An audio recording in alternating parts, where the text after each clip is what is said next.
Danger ரொம்பவே அதிகமாக இருக்கும். உங்களால் ஹிட்லர் கூட பார்க்க முடியும். பரிணாம வளர்ச்சி அடையிறதுக்கான வாய்ப்பு ரொம்பவே அதிகமாக இருந்திருக்கு. பெரிய பாம்பு வெடிச்சிருக்கு, வெடிச்சதுனால நிறைய பேர் இறந்துட்டாங்க. அந்த பாம்பு வெடிக்கிறதுக்கான காரணம் நீங்கள் தான். உங்களுக்கு உயிர் சேதமே ஆகிறதுக்கான வாய்ப்பு கூட அதிகமாக இருக்கு.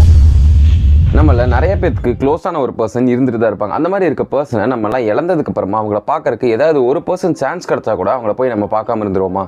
அவங்க கூடவே ரொம்பவே சந்தோஷமாலாம் சில நாள்லாம் இருந்திருப்போம். அந்த மாதிரி நாளெல்லாம் உங்களால் திரும்ப போய் வாழ முடியும்னா, நம்மள எத்தனை பேருக்கு ஃபியூச்சரை போய் பார்க்கணும்னு சொல்லி ஆசை இருந்திருக்கும். இது எல்லாத்தையுமே நம்மளால பண்ண முடிஞ்சதுன்னா, இது மாதிரி காலத்தில் முன்னாடியும் பின்னாடி போயிட்டு வரதோட பேர் தான் நம்ம டைம் ட்ராவல்னு சொல்லுவோம். அந்த மாதிரி டைம் ட்ராவலை நம்மளால பண்ண முடியுமா? அப்படி பண்ண முடியும்னா எது மாதிரிலாம் நம்மளால அதை பண்ண முடியும்? அப்படி பண்ணுறதால நமக்கு ஏதாவது தப்பு நடக்கிறதுக்கான வாய்ப்பு இருக்கா அப்படின்றத பற்றி தான் இன்னைக்கு நம்ம வீடியோவில் பார்க்க போகிறோம். என்னோட பேர் Srihari and welcome to my channel.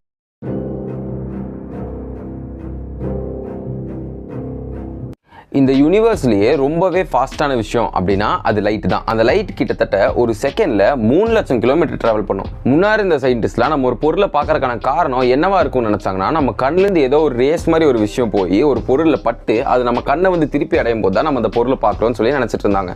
இது எல்லாமே தப்புன்னு சொல்லி நிரூபிச்சிட்டாங்க. நம்ம ஒரு பொருளை பார்க்கணும் அப்படின்னா அது மேலே லைட்டு பட்டு நம்ம கண்ணை வந்து எப்போ அது அடையுதோ அப்போ தான் நம்மளால் அந்த பொருளை பார்க்க முடியும். இப்போ ஒரு எக்ஸாம்பிளுக்காக ஆப்பிள் எடுத்துக்கலாம். ஆப்பிள் எடுத்துகிட்டு போய் ஒரு இருட்டு ரூமில் இருக்க டேபிள் மேலே வச்சுட்டு நம்ம அதை பார்க்கணும்னு ட்ரை பண்ணோம்னா நம்மளால் அதை பார்க்கவே முடியாது.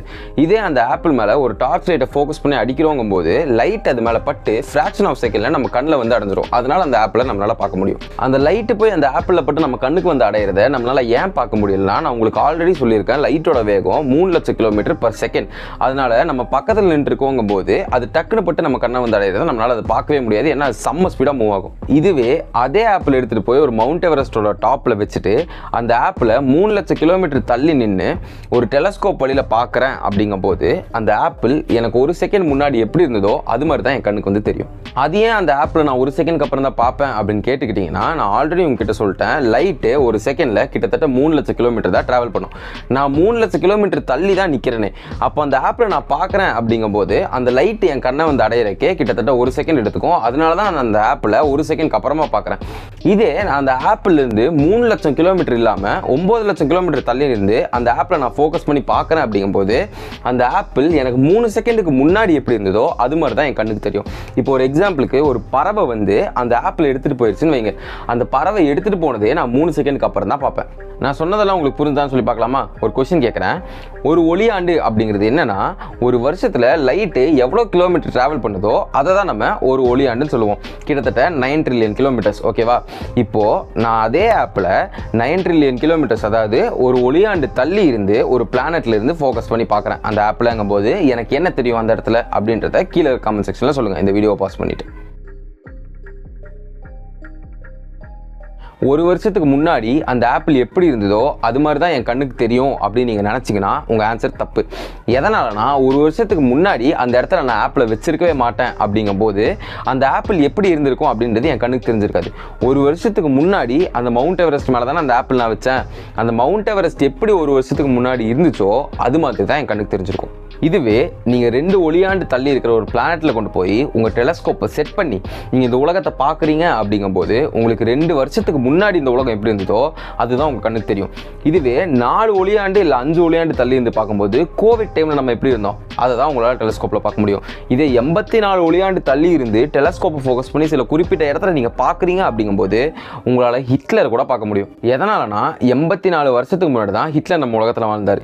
இதே நம்ம 84 ஒளியாண்டுகள் தள்ளி இருக்க பிளானட்ல போய் நம்ம நின்று பார்க்குறோம் அப்படிங்கும்போது அந்த வெளிச்சம் நம்ம கண்ணை வந்து அடையிறக்கே கிட்டத்தட்ட 84 வருஷம் ஆகும். இதுவே நீங்கள் 65 மில்லியன் ஒளியாண்டுகள் தள்ளி இருக்கிற ஒரு பிளானட்ல நின்று நீங்கள் இந்த உலகத்தை ஃபோக்கஸ் பண்ணி பார்க்குறீங்க அப்படிங்கும்போது ஒரு விண்கல் வந்து தாக்கி டைனோசர்லாம் செத்ததை நீங்கள் லைவாக உங்கள் டெலஸ்கோப் வழியில் பார்த்துட்டு இருந்திருப்பீங்க. நீங்கள் ஒரு ஸ்பேஸ்ஷிப் இருந்ததுன்னா அவ்வளோ லைட் இயர்ஸ் தள்ளி போயிட முடியுமா அப்படின்னு கேட்டிங்கன்னா கண்டிப்பாக உங்களால் முடியாது. ஏன்னா லைட் ட்ராவல் ஆகிறக்கே உங்களுக்கு அவ்வளோ நாள் எடுக்குதுங்கும் போது மனுஷன் ட்ராவல் பண்ணுறது சாத்தியமே இல்லாத ஒரு விஷயம். சப்போஸ் நீங்கள் ஒரு போர்ட்டல் ரெடி பண்ணிட்டீங்க அவ்வளோ கிலோமீட்டர் ட்ராவல் பண்ணுறதுக்கு அப்படின்னாலுமே உங்களால் அங்கேருந்து உலகத்தை ஃபோக்கஸ் பண்ணுறதுக்கான டெலஸ்கோப் கண்டுபிடிக்கிறக்கே பல வருஷம் ஆகும். இந்த டெக்னாலஜியெல்லாம் நம்மளால் பண்ணவே முடியாதுன்னு நான் சொல்ல, பண்ணுறதுக்கு கொஞ்சம் டைம் எடுக்கும் தான் சொல்கிறேன். ஏன்னா 100 வருஷத்துக்கு முன்னாடி இருக்க மக்கள் கிட்ட போயிட்டு உங்களால் பிளாக் ஹோலையோ இல்லை ஏதாவது பிளானட்டையோ உங்களால் தெளிவாக பார்க்க முடியுமான்னு கேட்டிங்கன்னா அவங்க முடியாதுன்னு தான் சொல்லியிருப்பாங்க. ஆனால் இப்போ நம்மளால் அதெல்லாம் பார்க்க முடியுது அப்படிங்கும்போது நம்மளோட டெக்னாலஜியோட அட்வான்ஸ்மெண்ட்னால தான். இந்த சின்ன கேப்லேயே நம்மளால் ஹபிள் டெலஸ்கோப் மாதிரியான ரொம்பவே பெரிய டெலஸ்கோப்பை கண்டுபிடிக்க முடியுது அப்படிங்கும்போது இன்னொரு 100 வருஷ கேப்பில் அதை விட ரொம்பவே அட்வான்ஸான டெலஸ்கோப்லாம் கண்டுபிடிக்கிறதுக்கு நிறையவே வாய்ப்பு இருக்குது. இது எல்லாத்தையுமே நீங்கள் இப்போ கூட பார்த்துட்டு தான் இருக்கீங்க. நீங்கள் வானத்தில் பார்க்குறீங்களா ஸ்டார்ஸ், அந்த ஸ்டார்ஸ் பல லைட் இயர்ஸ் தள்ளி இருக்கிறதுனால அது இப்போ ஒன்று வெடிச்சா கூட அதை நம்ம நோட்டீஸ் பண்ணுறதுக்கு பல வருஷம் ஆகும். ஐசக் நியூட்டன் ஒரு மரத்துக்கு கீழே உட்காந்துட்டு இருந்தப்போ ஒரு ஆப்பிள் வந்து அவர் தலையில் விழுந்துச்சு. விழுந்த ஆப்பிள் எடுத்து சாப்பிடாம அவர் ஒரு விஷயத்த யோசிக்க ஆரம்பிச்சார். ஒரு ஆப்பிள் மரத்துலேருந்து கீழே விழுகுது அப்படிங்கும்போது அந்த ஆப்பிள் ஏன் கீழே பார்த்து மட்டும் விழுகுது, ஏன் மேலே பார்த்து விழுகக்கூடாதுன்ற மாதிரி அவர் யோசிச்சாரு. அப்படி யோசிக்கும் போது தான் அவர் ஒரு ஃபோர்ஸை கண்டுபிடிச்சாரு. அந்த ஃபோர்ஸோட பேர் தான் கிராவிடேஷனல் ஃபோர்ஸ். அவர் என்ன கண்டுபிடிச்சாருன்னா, கிராவிடேஷனல் ஃபோர்ஸ் அப்படிங்கிறது பூமிக்கு நடுப்பக்கமா எல்லா பொருளையும் இழுக்குது அப்படின்ற மாதிரி கண்டுபிடிச்சாரு. ஆனா அது எதனால இழுக்குது, ஒவ்வொரு பிளானட்ஸ்க்கு ஏற்ற மாதிரி அது எப்படியெல்லாம் மாறுன்ற மாதிரி அவர் எதுவுமே எக்ஸ்பிளனேஷன் கொடுக்கல. இது எல்லாத்துக்குமே பதில் கொடுக்குற மாதிரி ஒரு சயின்டிஸ்ட் வந்தார். அவரோட பேர் தான் ஐன்ஸ்டீன். ஐன்ஸ்டீன் என்ன சொன்னார்னா, ஸ்பேஸ்ல 3 டைமென்ஷன் மட்டும் இல்ல, ஸ்பேஸ்ல 4வது ஒரு டைமென்ஷன் இருக்கு. அந்த 4வது டைமென்ஷனை ஒரு துணி மாதிரி நம்ம நினைச்சுக்கிட்டு, பிளானட்டை ஒரு ஹெவியான பால் மாதிரி நினைச்சிட்டு அந்த பால் எடுத்து இந்த துணி மேல போடும்போது அந்த துணி கீழே இறங்கும்ல, அந்த கீழே இறங்குறது தான் அவர் கிராவிடேஷனல் ஃபோர்ஸ்னு சொன்னார். இப்போ ஒரு ஹெவியான பால் எடுத்து அந்த துணி, அதாவது அந்த 4th டைமென்ஷன்ல போடுறோம் அப்படிங்கும்போது அது ரொம்பவே கீழே போகும். இதே லைட்டான ஒரு பால் எடுத்து போடுறோம் அப்படிங்கும்போது அதுக்கு ஏற்ற அளவுக்கு அது கீழே போகும். அதாவது ஹெவியான பிளானட்ஸ்க்கு அதிகமான கிராவிட்டி இருக்குன்ற மாதிரியோ, கம்மியான வெயிட் இருக்க பிளானட்ஸ்க்கு கம்மியான கிராவிட்டி இருக்கிற மாதிரியோ அவர் சொன்னார். அப்போ அவர் என்ன ப்ரப்போஸ் பண்ணார்னா, ஹெவியான பிளானட்ஸ்க்கு அதிகமான கிராவிட்டி இருக்கு, அதே மாதிரி அதிகமான கிராவிட்டி இருந்துச்சுன்னா டைமும் ரொம்பவே மெதுவாக மூவ் ஆகுன்ற மாதிரி சொன்னார். அப்போ லைட்டான பிளானட்ஸ்க்கு கம்மியான கிராவிட்டி இருக்கிறதோட சேர்ந்து டைமும் ரொம்பவே ஃபாஸ்டா மூவ் ஆகுன்ற மாதிரி அவர் ப்ரப்போஸ் பண்ணாரு. அப்போ பூமியை விட ரொம்ப வெயிட்டா இருக்க பிளானட்டுக்கு நம்ம போனோம் அப்படின்னா நமக்கு டைம் ரொம்பவே ஸ்லோவா மூவ் ஆகும். இப்போ ஒரு எக்ஸாம்பிளுக்கு எடுத்துக்கலாம். இப்போ நம்ம பூமி சைஸ்ல இருக்க பிளானட்டே 10 மடங்கு பூமியோட அதிகமான வெயிட்ல இருக்குன்னு வைங்க. அந்த பிளானட்டுக்கு நம்ம போறோம்னா நமக்கு டைம் ரொம்பவே ஸ்லோவா மூவ் ஆகுமா?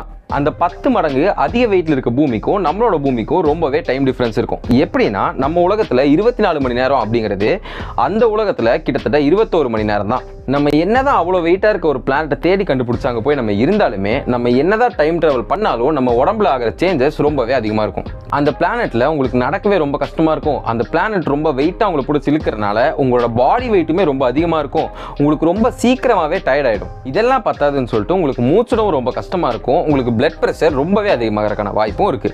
அங்க போய் குடியேறினதுக்கு அப்புறமா அங்க புதுசா பிறக்கிற குழந்தைங்க பரிணாம வளர்ச்சி அடையறதுக்கான வாய்ப்பு ரொம்பவே அதிகமா இருந்திருக்கு. அங்க புதுசா பிறக்கிற குழந்தைங்களோட ஹைட்டு ரொம்பவே கம்மியா இருக்கும். அது மட்டும் இல்லாம அந்த குழந்தைங்களோட போன்ஸும் மசில்ஸும் ரொம்பவே ஸ்ட்ராங்கா இருக்கும்.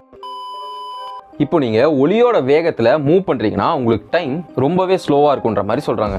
ஒரு பொருள் வேகமாக மூவ் ஆகும்போது அதோட கைனெட்டிக் எனர்ஜி அதிகமாகும். அப்படி அந்த கைனெட்டிக் எனர்ஜி அதிகமாகும் போது என்ன ஆகும்னா, அந்த பொருளோட மாஸ் ரொம்பவே அதிகமாகும்.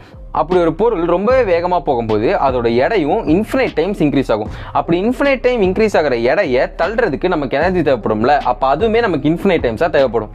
அவ்வளோ எடை இருக்கக்கூடிய பொருளை அந்த அளவுக்கு அதிக ஸ்பீடுக்கு தள்ளணும் அப்படிங்கும்போது அதுக்கான எனர்ஜியை நம்மளால் அதுக்கு ப்ரொவைட் பண்ண முடியாது. இதனாலேயே ஒரு எடை இருக்கக்கூடிய பொருளை நம்மளால் லைட் ஸ்பீடுக்கு ஆக்சிலரேட்டே பண்ண முடியாது. இப்போ வரைக்குமே மனுஷங்க கண்டுபிடிச்சதுலேயே ஃபாஸ்டான வண்டியோட வேகமே லைட்டோட வேகத்தோட கம்பேர் பண்ணும்போது 1% கூட கிடையாது. இப்போ ஒரு எக்ஸாம்பிளுக்கு 2 ஃப்ரெண்ட்ஸ் எடுத்துக்கலாம். ஒரு ஃப்ரெண்டோட பேர் ராமு, இன்னொரு ஃப்ரெண்டோட பேர் சோமு. சோமுங்கிறவன் ஒரு ட்ரிப் போறான். எங்க ட்ரிப் போறான்னா ஸ்பேஸுக்கு. ஸ்பேஸ்ல ஒரு ஜெட் வழியில ஒரு ட்ரிப்புக்கு போறான். அந்த ஜெட்டு கிட்டத்தட்ட லைட்டோட 80% ஸ்பீட்ல மூவ் ஆகக்கூடிய ஜெட்டு. அப்படி ட்ரிப் போறவன் ராமு கிட்ட வந்து என்ன சொல்றான்னா, நான் 6 வருஷம் நிக்காம இந்த யூனிவர்ஸை சுத்தி வர போறேன், எனக்காக 6 வருஷத்துக்கு அப்புறம் திரும்பி வந்து இதே இடத்துல வெயிட் பண்ணுன்ற மாதிரி சொல்லிட்டு போறான். சரி, அவன் ஃப்ரெண்டு தான் சொல்லிட்டானேன்னு சொல்லிட்டு ராமுவும் 6 வருஷத்துக்கு அப்புறமா அந்த இடத்துக்கு போய் வெயிட் பண்ணி பார்க்கறான். அவன் ஃப்ரெண்டு வர மாதிரியே தெரியல. சரி, அவன் மனசை தளர விடாம 7வது வருஷம் போய் நின்று பார்க்கறான். அப்போ அவன் ஃப்ரெண்டு வரல. 8வது வருஷம், 9வது வருஷம் போய் 10வது வருஷம் தான் அவன் ஃப்ரெண்டு திரும்பி வரான். ராமுவும் அவன் ஃப்ரெண்டை பார்த்தோன்னா செம்ம கடுப்புல போயிட்டான். ஏன்டா 6 வருஷத்துக்கு அப்புறம் வரேன்னு சொன்னா, ஆனா 10 வருஷத்துக்கு அப்புறம் வந்திருக்கேடான்னு.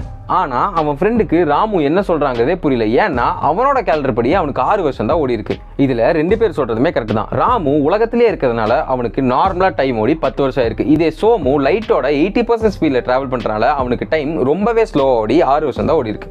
இவ்வளவு வேகமா நீங்க போயிட்டு இருக்கும்போது உங்களுக்கு டேஞ்சர் ரொம்பவே அதிகமா இருக்கும். எது மாதிரினா, ஒரு சின்ன கல்லை நீங்க போய் ஸ்பேஸ்ல இடிச்சா கூட உங்களுக்கு உயிர் சேதமே ஆகிறதுக்கான வாய்ப்பு கூட அதிகமா இருக்கு. இப்போ நான் சொன்ன விஷயங்களால் மட்டும்தான் டைம் டிராவல் பண்ண முடியுமானா அதுதான் கிடையாது. இது இல்லாமல் இன்னும் சில மெத்தட்ஸ் இருக்குது. அதை பற்றி உங்களுக்கு வேணும்னா நான் ஒரு வீடியோ போடுறேன். எந்தெந்த விஷயங்களாலலாம் நம்மளால் டைம் டிராவல் பண்ண முடியுன்றதை நம்ம இப்போ பார்த்தோம். ஆனால் அது பண்ணுறதால நமக்கு என்னெல்லாம் பிரச்சனை வருங்கிறத தான் இப்போ நான் சொல்ல போகிறேன். நீங்கள் டைம் டிராவல் பண்ணி பாஸ்ட்டுக்கு போகிறீங்க. பாஸ்ட்டுக்கு போயிட்டு அங்கே இருக்க உங்கள் தாத்தாவையோ உங்கள் அப்பாவையோ தெரியாதனமாக நீங்கள் கொலை பண்ணிடுறீங்க. அப்படி நீங்க கொலை பண்ணிட்டீங்க அப்படின்னா நீங்க பிறக்கறதுக்கான வாய்ப்பே கிடையாது. ஆனா நீங்க எப்படி பிறக்காதப்பவே பாஸ்டுக்கு போயிட்டு உங்க தாத்தாவே உங்க அப்பாவே கொலை பண்ண முடியும்? இந்த கேள்விக்கான பதில் யாருக்கிட்டயுமே கிடையாது. உங்க ஊர்ல 10 வருஷத்துக்கு முன்னாடி ரொம்பவே பெரிய பாம்பு வெடிச்சிருக்கு. வெடிச்சதுனால நிறைய பேர் இறந்துட்டாங்க. இது எதுவுமே நடந்திருக்க கூடாது, இதெல்லாம் நீங்க தடுக்கணுங்கிறதுக்காக நீங்க பாஸ்டுக்கு போறீங்க. போன இடத்துல அந்த பாம்பை ஆஃப் பண்றதுக்கு பதிலா நீங்களே அந்த பாம்பை ஆன் பண்றீங்க. அப்ப அந்த பாம்பு வெடிக்கிறதுக்கான காரணம் நீங்க தான். அப்போ 10 வருஷத்துக்கு முன்னாடி அந்த பாம்பு வெடிக்கும் போது யார் அதை ஆன் பண்ணியிருப்பா? நீங்க தானே அந்த பாம்பு ஆன் பண்றீங்க. அப்போ நீங்க பாஸ்டுக்கு போகும்போது நீங்க அந்த பாம்பு ஆன் பண்றதே நீங்களே திருப்பி பார்ப்பீங்களா? ரொம்பவே கன்ஃபியூசிங்கா இருக்குல்ல. இதனாலதான் டைம் டிராவல் பண்ண முடிஞ்சா கூட அதை நீங்க பண்ணக்கூடாதுன்ற மாதிரி சயின்டிஸ்ட்லாம் சொல்லிட்டு இருக்காங்க.